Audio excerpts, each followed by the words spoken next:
నమస్కారం అండి. నా పేరు ఫణీంద్ర. ఈరోజు మనం అనంతపురం జిల్లాలో డీహిరల అనే గ్రామానికి వచ్చాము. ఇక్కడ రైతు మనతో పాటు ఉన్నారు చంద్రశేఖర్ గారు.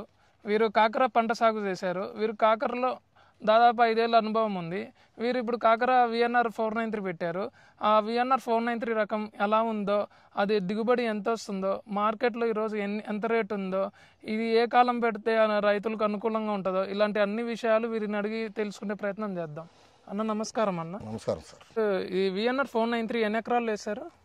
1 ఎకరా వేసాం సార్. 1 ఎకరా వేశారు. 1 ఎకరానికి ఎన్ని ప్యాకెట్లు పట్టాయన్న? 1 కేజీ విత్తనాలు. 1 కేజీ విత్తనాలు. ఓకే. ఈ విత్తనాలు మీకు ఎక్కడ తీసుకున్నారన్న?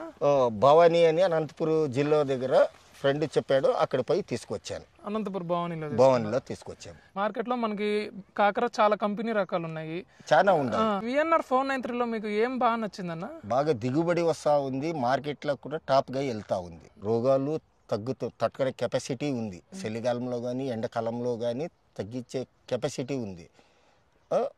సరైన మందులు ఎంచుకుంటామంటే దిగుబడి బాగా వస్తా ఉంది.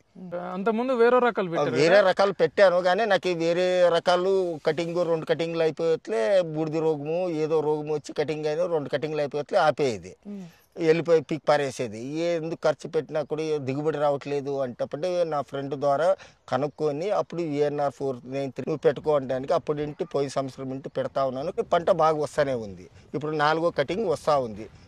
ఫస్ట్ కటింగు టన్ను వచ్చింది, 2వ కటింగు 2 టన్నులు వచ్చింది, ఇప్పుడు 3వ కటింగు టన్నున్నర వచ్చింది. ఇప్పుడు 4వ కటింగ్ చేశాను.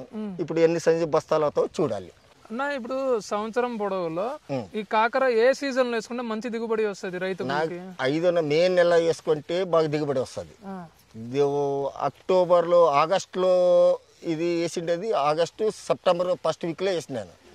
సెప్టెంబర్లో వేసామంటే కొద్దిగా వైరస్ అటాక్గా ఉంటుంది, కానీ మందులు కొట్టి అందరూ చేసుకుంటామంటే రేట్లు బ్రహ్మాండంగా ఉంటుంది. అప్పుడు 20 రూపాయలు ఉంటుంది, ఇప్పుడు 35-40 దగ్గర వెళ్తుంది మార్కెట్. మనకి 4 రూపాయలు కలిసి రావాలంటే ఈ టైంలో వేసుకుంటే బెటర్. ఏమంటే సెప్టెంబర్ నెలలో. సెప్టెంబర్లో విత్తనం నాటుకుంటే మంచిది. సెప్టెంబర్లో నాటుకుంటే ఈ పాటికి వచ్చేస్తుంది 4 కట్టిన. ఇప్పుడు అంతా ఉంది. ఇంకా పోతా రేటు పెరుగుతుంది కానీ తగ్గుదు. ఇప్పుడు చలికాలమా పెట్టేవాళ్ళు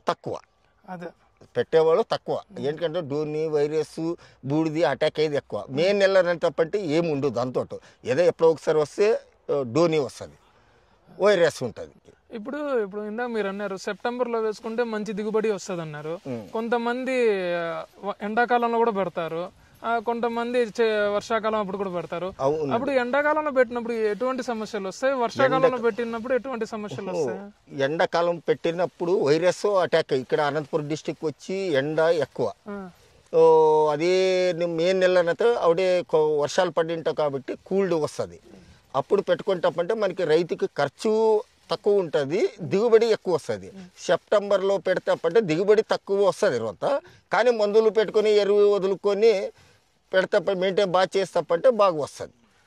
కాకరలో వచ్చి డౌనీ వైరస్ ఈ 2 తప్పితప్పంటే ఇంక వేరే దానికి కంట్రోల్ చేయొచ్చు. ఈ డౌనీకి మాత్రం కొద్దిగా ఉన్నప్పుడే మందు కొట్టుకోవాలి.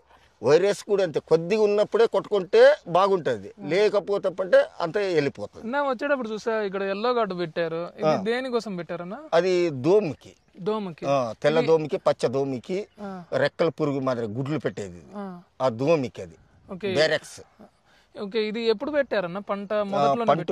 ఎప్పుడు స్టేకింగ్ వేసాను, స్టేకింగ్ వేసేట్లే పెట్టాను. 1 నెల అయిన తర్వాత దాన్ని కట్టాను. ఎన్ని పెట్టింటారు? ఎకరాకి 30 పెట్టాలి. ఇవి ఎకరాకి 30 పెట్టాలి. ఓకే. ఇప్పుడు మనం సెప్టెంబర్లో విత్తనం నాటుకున్నాం అనుకో, ఫస్ట్ ఇది జర్మినేషన్ రావడానికి ఎన్ని రోజులు పడుతుంది? ఇది 10 రోజులు రావాలి జర్మినేషన్. 10 రోజులు పట్టి 10 రోజులు పెడతాం. ఫ్లవరింగ్ ఎన్ని రోజులకు వస్తుంది?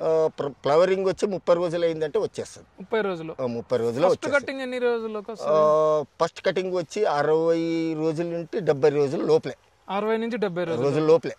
ఓకే. ఇప్పుడు సుమారుగా ఇది ఎన్ని కటింగ్ తీయచ్చు అన్న? ఇది బాగా మనము మందు కొట్టుకుంటా 10 కటింగ్లు పైన తీయచ్చు. 10 కటింగ్లు పైన తీయచ్చు. ఒక కటింగ్ కి ఇంకో కటింగ్ కి ఎన్ని డేస్ గ్యాప్ ఇస్తారు? నేనే తప్పంటే 7 డేస్.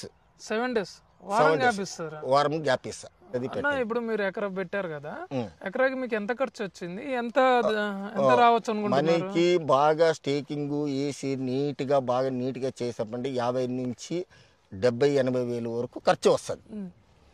దాన్ని చేసే మార్కెట్ టాప్ వచ్చిందప్ప అంటే 2 కటింగ్లోనే డబ్బు వచ్చేస్తుంది. అది 2 కటింగ్లోనే ఆ డబ్బు వచ్చేస్తుంది. 2 కటింగ్లు అది వస్తే ఇంకా మిగతా 4-5 కటింగ్లు అంతా లాభమే. మనము మందులు ఎరువులు అవి ఇవి అంత కొట్టగానే నీట్గా చేసి గడ్డి పడకుండా నీట్గా చేసుకుంటే బాగా వస్తుంది. ఎంత రేటు వరకు అమ్మారన్న మీరు? 40 రూపాయలు మార్కెట్ వరకు అమ్మిన. 40 రూపాయలు. 40 వరస్ట్ ఏ రేట్ చూసారు? వరిష్ట అంటే దీనికి ముందు పెట్టిండేవి 10 రూపాయలు 5 రూపాయల కేజీ కూడా వేసాము వేరే రకము. అదే 493 వచ్చినది 20 రూపాయల కింద తక్కువ. ఎప్పుడు నేను అమ్మలే తక్కువ. ఈ కాకర నేలపైన వేసే వాళ్ళు ఉన్నారు, ఇలా మీలాగా స్టేకింగ్ చేసే వాళ్ళు ఉన్నారు. దానికి దీనికి తేడా లేదన్నా? స్టేకింగ్ చేస్తామంటే దిగుబడి ఎక్కువ వస్తుంది. కిందకి వేసినామంటే పూత అంతా రాలిపోతా ఉంది. కిందన మందు సరిపడకుండా పండు అయ్యి అంతా వెళ్ళిపోతా ఉంది. ఇట్లా స్టేకింగ్ చేస్తామంటే అంత బాగా వస్తూ ఉంది. స్టేకింగే బెస్ట్ అంటారు? స్టేకింగే బెస్ట్. కొంతమంది పందిరి కూడా వేస్తారు కదా? పందిరి కూడా వేస్తారు. ఇప్పుడు స్టేకింగ్ లో బాగా దిగుబడి వస్తుంది, పందిరిలో బాగా దిగుబడి వస్తుంది? పందిరిలోనే బాగా వస్తుంది దిగుబడి. స్టేకింగ్ లో బళ్ళి ఇది జాతి ఎక్కువ పెరుగుతుంది కాబట్టి ఒకటి పైన ఒకటి కూగబెట్టి పూత డ్రాప్ అవుతుంది, డ్రాప్ అయిపోతుంది. ఇదే అనుకో పందిరి వేసుకున్నామంటూ బళ్ళి అంతా ఇదవుతుంది. ఇప్పుడు మీరు చూసారు పొలంలో, ఇప్పుడు బళ్ళి ఎక్కడ లేకుండా పందిరి మాదిరిగా అయిపోయింది. ఈ కొత్త ఐటమ్ చేశాను, ఇది చూద్దామని పందిరి ఈ సంవత్సరం వేయించాను. బాగానే దిగుబడి వస్తా ఉంది. ఇప్పుడు ఇది కర్రలు కట్టారు కదా, మామూలుగా రాళ్లతో కూడా పందిరి కడతారు. రాళ్లతో కూడా కట్టుతారు. అది శాశ్వత పందిరం అంటారు. శాశ్వత పందిరి, శాశ్వతము. ఎందుకంటే ప్రతిసారి రాళ్ళు పీకడము పెట్టడం కాదు. ఇదే కర్రలో తప్పంటే పీకి మళ్ళీ కట్టడం అవుతుంది. దున్ని అంత ఎరువు గిరువు వేసి మళ్ళీ స్టేకింగ్ చేయొచ్చు. అదే శాశ్వత పందిరి వేస్తామంటే కాదు, ఏముంటుంది కాకర కొట్టే పీక్కోవాలా మళ్ళీ అట్లే పెట్టాలా. పంట మార్పిడి అవుతామనే పంట బాగా వస్తుంది. ఓకే, మీరు పందిరి అయితే పంట మార్పిడి కష్టం అంటున్నారు? కష్టం. మార్పిడి చేస్తేనే పంట దిగుబడి వచ్చేది. దీనికి ముందు దీనికి టమాటో వేసాను. టమాటో వేసిన తర్వాత కాకర వేసాను. బాగా వస్తా ఉంది. సో మీరు చెప్పేది స్టేకింగ్ అయితే మనం పంట మార్పిడి చేసుకోవచ్చు, అన్ని చేసుకోవచ్చు. పర్మనెంట్ పందిరి తప్పంటే చేసుకునే కాదు, ఎక్కువ పెట్టుబడి పెట్టింటాం కాబట్టి అప్పుడు తీసేది పెట్టేది కాదు మన చేత రైతుకి. థ్యాంక్స్ అన్న, మీ విలువైన సమయాన్ని మాకు కేటాయించినందుకు. మీరు కాకర గురించి, దాని యొక్క సాగు గురించి, ఎటువంటి సీజన్లో వేసుకుంటే రైతులకు అనుకూలంగా ఉంటుందో చెప్పారు. ప్రతి ఒక్క రైతుకి ఎవరైనా వచ్చి ఉన్నప్పుడు అడిగితే కూడా నేను అనంతపురం భవానీ ఏజెన్సీ దగ్గర దొరుకుతాయి విత్తనాలు, అక్కడ 493 అని VNR తీసుకురండి. దిగుబడి బాగా రైతులు అందరూ బాగా దిగుబడి తీసి సంపాదించండి. థ్యాంక్ యూ అన్న. Thank you.